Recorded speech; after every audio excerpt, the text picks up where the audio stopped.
Welcome to the Cork Creative Podcast. With this podcast, we hope to promote local creative businesses and people.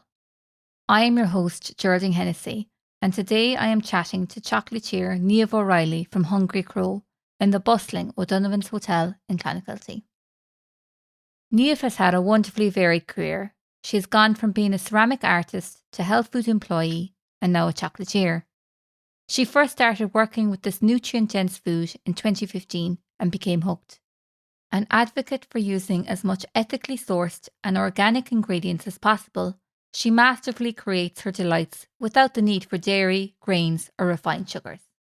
In this episode, we discuss her path into working with chocolate, the challenges of the business world and rising raw material prices, taking an ethical approach to business, listening to her customers, recreating the classics with her unique twist, her hopes for the chocolate industry, and just doing it. So you're very welcome to Cork Creative, Niamh. Thank you. So you've gone from ceramic artist to health food employee and now a chocolatier. Can you share the story behind the founding of Hungry Crow Chocolates and what inspired you to start making chocolates? It's almost as if everything I've done so far in my fairly longish life has led me here. I didn't intend to make chocolates. When I was working in the health food shop, I worked with nutritionists who were quite inspiring, really. And I wanted to make sort of food that was more sort of health-based treats. So I started off making health food, kind of raw food, bars, using only ingredients that had some nutritional value. Mm-hmm. And then I got fascinated by chocolate, because chocolate is actually the most nutrient dense food on the planet. And why not? It is also kind of, you can get really obsessed with it. Mm. The whole process of making and tempering. And it is actually a very temperamental medium, I suppose. I enjoyed the decorating because that's great fun. I enjoyed the forms because that's also can dictate how much of a taste you get for something, or what the filling is, or what the texture is. So yeah, I just became obsessed. And it became more and more chocolate based as opposed to raw food, really. Okay. So it's a natural progression for you just to veer towards chocolate as such. Yeah, it was. And it kind of fulfilled a creative need that I had, as well as the integrity of the food. I'm really passionate about that. Mm-hmm. Just keeping a certain level of healthy choice, really. Mm-hmm. So no refined sugars or dairy or grains, and only using the finest dark chocolate I can find, and the most ethically sourced ingredients I can find. That's kind of given me boundaries within which to work. So these are the boundaries, and then within that I can do anything I like, which is good, which is brilliant. Yeah. It's a kind of a nice way to be creative, because otherwise you just kind of just spread yourself too thin. Which has kind of been the story of my life. Just like, oh yeah, I can do that, without knowing that I can at all. But I've learned to experience and making lots of mistakes. That's good. And why the name Hungry Crow? Hungry Crow. When I decided I was going to set up business, I'd come to a place where I was either I needed to change. I needed to make a change in my life, and I was either going to go back and study sculpture. Mm-hmm. In college, or I was going to get involved in making the food a business. And I thought, I just went, you can't do both. You just absolutely can't do both. So you've got to make a decision. So I applied for 2 different places. I applied to do the artisan food diploma in UCC, and I was putting together a portfolio to do an MA in sculpture in Dublin. And I got offered the place in UCC, and I thought, yeah, I'm just going to go for it. And then I was thinking, I need to name this. I need to give this, whatever I do, a name, because I wasn't sure what I was going to do. And I didn't want it to be sort of Niamh's Chocolates, or, or a place name or anything that was kind of, became something that defined it too much, so that I had a bit of freedom. And Hungry Crow comes from an image from an Aesop's Fable book that I was given when I was a very small child. And I always loved the image, always loved the fable.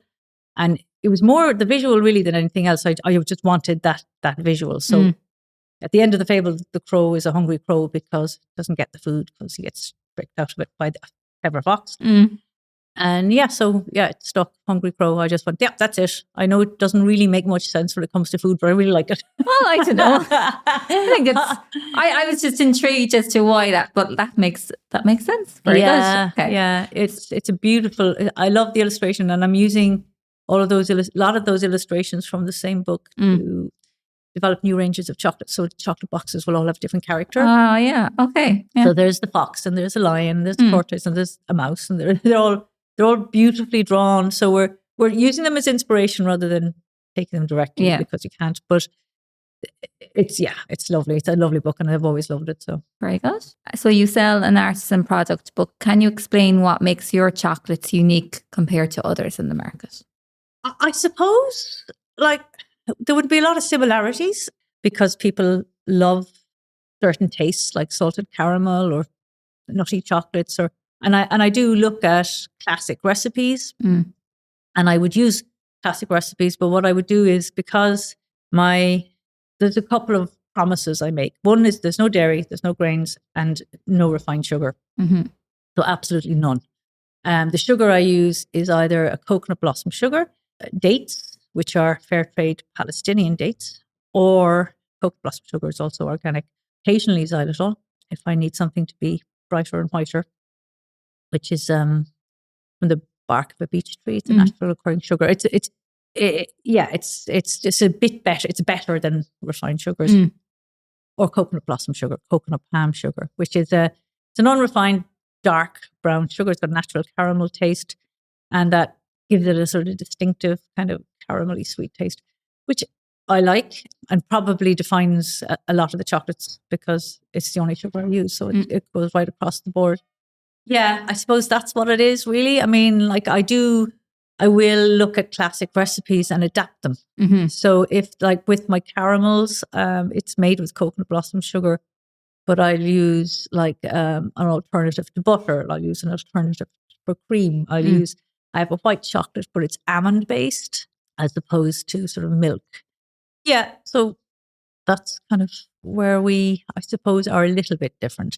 Now, not everybody wants, that type of chocolate, but it doesn't suit everybody, but lots of people do like it. So it's good.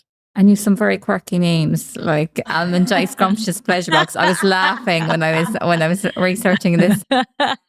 So is that like a bit of fun, reflective of you as a person? And is it kind of important for you to try and stand out from the crowd? It just kind of came naturally. It's mainly my husband. So, like, he does a lot of the selling, and he's in the markets, and he is a writer by trade, and so he likes playing with words, and so they've all got kind of slightly quirky names, and it's fun. Like, you don't take it too seriously, it is fun. Very good. They just kind of come out of the ether. Yeah. One of my favorite names is the Amaze Balls, and that was my niece. So when I made them first, she was like, about 10 or 11. She tasted one, and she went, it's Amaze Balls. So we went, aha. Oh, brilliant. So it is. Isn't that lovely though? Yeah. It makes it real personal, isn't it? Yeah. And I still get a kick out of people asking for an Amaze Ball. That's very good. I do. It's like, I just go, can I have an Amaze Ball? Okay, yep. Yeah, so yeah. And you mentioned there about the ingredients. So how do you select the ingredients for your chocolates, and why is single origin couverture chocolate so important? The ingredients, I get the best that I can get. Now, you're not always guaranteed. Like, the dates are Palestinian, and they change from time to time.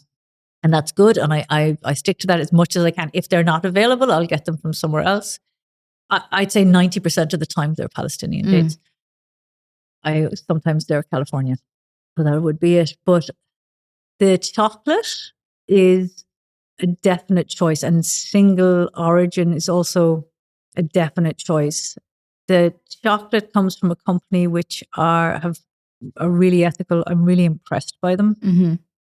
They, for example, they deal with farmers rather than farms. They deal with people. It's made by people, not by machine. and they guarantee it's a cocoa fine de aroma. It's only 7% of chocolate in the world is this particular kind of cocoa, and it's all comes from Latin America. So predominantly the two chocolates I use are either Colombian or Peruvian. The single origin can be like farm, it can be a region, or it can be a country. So sometimes like it reflects the characteristics of the chocolate and the earth that it's grown in. So you can get this malty, flowery kind of taste that you don't get when chocolates are mixed. Or, I mean, and other chocolates are absolutely delicious, and we're more used to them, I suppose. But the single origin will have very distinctive notes, distinctive flavors, and also you know they're traceable. There's traceability, sustainability. So you know where it's coming from. Which is the same thing as making things in small batches as well. So it's you know your source. It's not. It doesn't get lost in a massive machine of industry. And I love that this company, like say for example, so the latest chocolate crisis really was sparked by climate chaos, and in Ghana and the Ivory Coast, now 70% of the world's cocoa beans come from there. All right. And because of that, there was one, a lot of crop loss, but there's also a mite that affected the crops. But those farmers, not all of them, there would probably be some that are paid a decent wage, but most of them, when the larger companies are paid 45% of the value of the cocoa bean, the current value of the cocoa bean, which is appalling, really. So it's unsustainable. Whereas the chocolate that I buy, those farmers are paid 95%. And there's also investment in the infrastructure so that they continue to thrive and they continue to make a good product, and they continue to be sort of, proud of what they do. They also invest in biodiversity and in schools. Yeah, they're good. So as a fruit producer, that's important to you. Very important. I mean, like if we all make an effort to make things a little better rather than a little worse, it'll make a big difference. And even though like we're very small and struggling really with the same things that everybody in a small business are struggling with, I think the choices we make are very important. And that's all I can really do. I feel like, so just make the best choices. So even with our packaging, it's important that we use the best quality recycled or recyclable packaging, because like chocolate is one of the most overpackaged things on the planet. And yes, it needs to look beautiful because people want something kind of like extravagant and exquisite, but you can do that with sustainable packaging. And I'm trying to develop more sustainable packaging as well. So it's an ongoing process. Okay. And you mentioned there about your avoiding like dairy, grains, or refined sugars. Yeah. Why is that so important? I think food industry, food has become an industry, and gradually over the last couple of decades, more probably since the 70s, when convenience foods started appearing, like Findus crispy pancakes or any of those kind of like really sort of weird. Oh, Smash. Yeah. All that weird Angel Delight, all the weird food, like the food that wasn't food, that isn't food. And it was novel and we were very excited about it and thought it was a great treat and everything. It's become a problem. It's a massive problem. It's a problem with illness, obesity, food poverty. And it's a ever spiraling, escalating issue for all of us. Like, and the food industry, I think, is encouraged to produce more and to produce cheaper and to sell more rather than produce less and produce better. That's what you're encouraged to do. So when you're encouraged to do that, then of course the companies who are all about their profit margins are going to add the cheaper things that makes the food last longer. So you've got your sugar and your salt and your fat and all of those things that make it taste nicer, last longer, and contribute to all sorts of basic health problems. So to me, it's really important to offer. I mean, they're sweet. They're still sweet treats. They still got sugar in them, but at least it's whole sugar. It's not super refined. It's not, in fact, when you eat one, you shouldn't want to eat loads of them because you can't, because they're so rich that one is enough. And can you tell us about the process of handcrafting chocolates in small batches and the benefits of this approach? I suppose the benefits are like any small production processes, is in you've got traceability from start to finish. You know what's gone into it, you know when it was made. So if there's any issue or problem, it's easy to trace. It's made by hand rather than like made by machine. So it's, it could slightly vary from the batch, but it's all done with, with care and integrity. Yeah, I suppose that's mostly it. I mean, and the process from the idea, like I quite often I do a lot of reading. I read recipes, chocolate recipes, or any recipe at all. But if I find a flavor combination I think is exciting, I just kind of see if that works with chocolate, and then just think about what shape it's going to go into, what colors I'm going to use, or if I'm going to use colors, what chocolate I'm going to use. And sometimes I just do it because I just go, yeah, that'll be great. Yeah. And mostly, sometimes it doesn't work out. Yeah. But yeah, mostly it does. Yeah. So it is a creative process, I suppose. And that's why I enjoy it. I enjoy being able to come up with new things. I think I find if I had to reproduce in a sort of almost like factory setting the same things. Now I do make a lot of the same things again and again because they're like, I have a standardized kind of range of things that I like and are popular, but there's always something new. I always play around with something new. So yeah. It feeds that creative part of you. So yeah, otherwise I'd just stop. Fair enough. Yeah. And what challenges have you faced in maintaining the quality and integrity of your products? Price increases. Yeah, just the price increases are especially at the moment, they're horrific.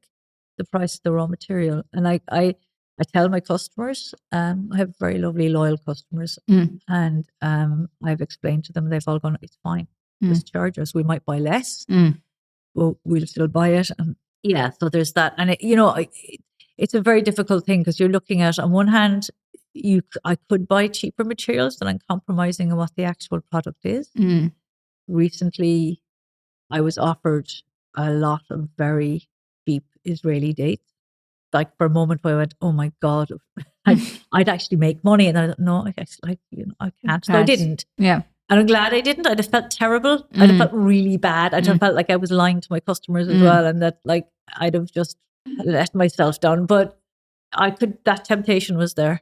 And it always is, I think. It's hard to maintain it, especially when you feel like you're just losing money and that you're losing an edge over competition because they can make it cheaper and faster. And probably in some cases, like just appease that sweet tooth that, I suppose there's always that kind of conflict in business about the ethical versus profitability. Yeah. I read recently just about the company that I buy the chocolate from and the difficulties they're facing with this whole chocolate crisis.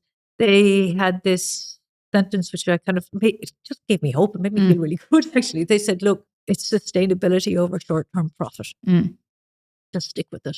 And I was like, okay, I can't, like my prices have gone up 100%. I can't put my chocolates up 100%.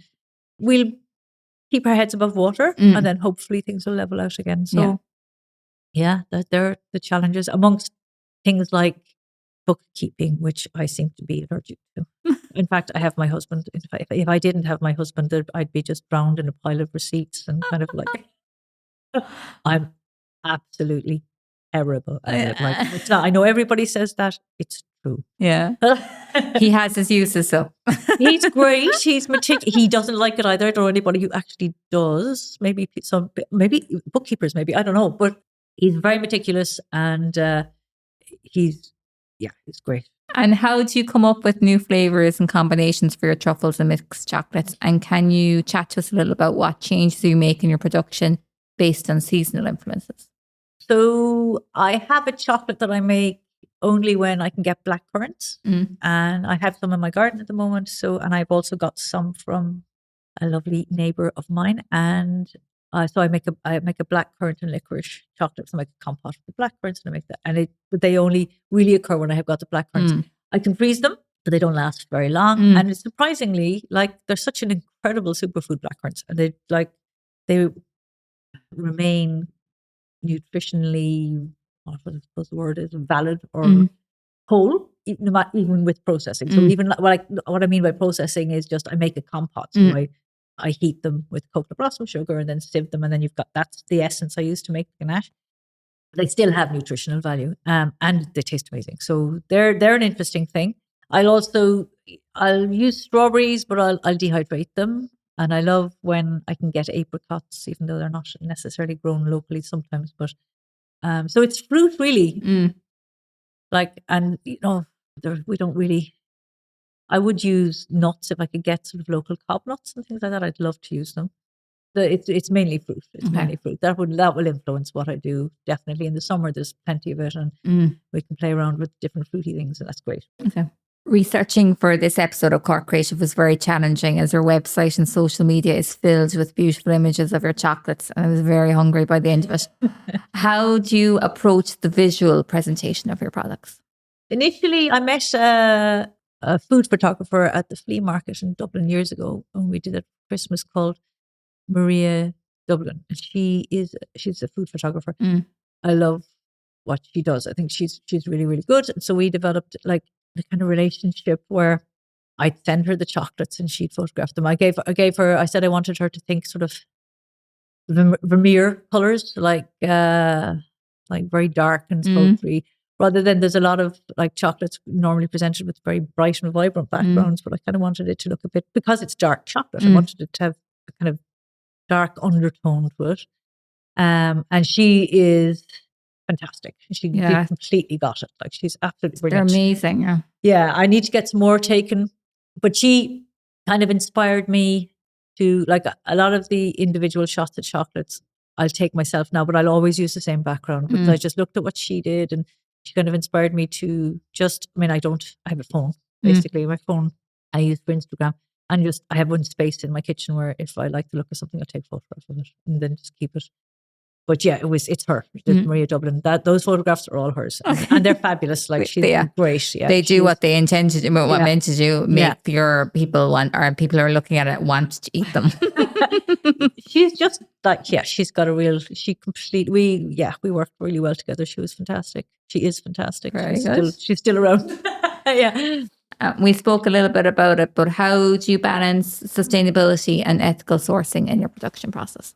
Well, it's as best as I can. Like, obviously, if you are in the Northern Hemisphere or in Europe and you're making chocolate, it all comes from that equatorial belt in the world. So you're like, that's a lot of food miles, but at least I know the chocolate I'm buying is coming from an ethical company.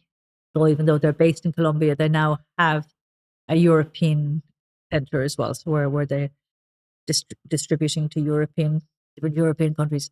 Yeah, it's not ideal, but it's the best I can do, really. And then I just, like, for example, with the Palestinian dates, I feel at least I'm doing something. And then if, like, I do buy from a supplier that would supply health food shops and who would be invested in having ethical products. So if I can get an organic product, I will. If I can't, or it's just not feasible, I'll use the best that I can get. Okay. So it's like, I can't ever say that it's all organic, because it's not always all organic. I mean, it's as much as I can. Yeah. You strive for it as much as you can. So yeah, just the best quality. The best quality. And then you also have to have a certain amount of trust in your suppliers, your wholesalers. So you're looking at the wholesalers and what their ethics are and what they do. So you need to trust them, and, which is another thing. So yeah, so I suppose you do need to, there's sort of a certain amount of trust. But like, we sell coffee in our little shop as well, and the coffee cup thing is like a whole other thing as well. So we're trying to deal with that with the to-go cup scheme, which more and more people are looking at, but it's not perfect, but it's better than land waste. the packaging, as I was saying, is a big thing. And just, I mean, I use the chocolate boxes are made from recycled cocoa shell. Oh, yeah. Yeah, I mean, I at one stage I wanted to make my own paper, and I just thought that's ridiculous. I'm never going to sleep again. Like, stop now. Love how your mind works. So I can make paper from that. And I said, stop.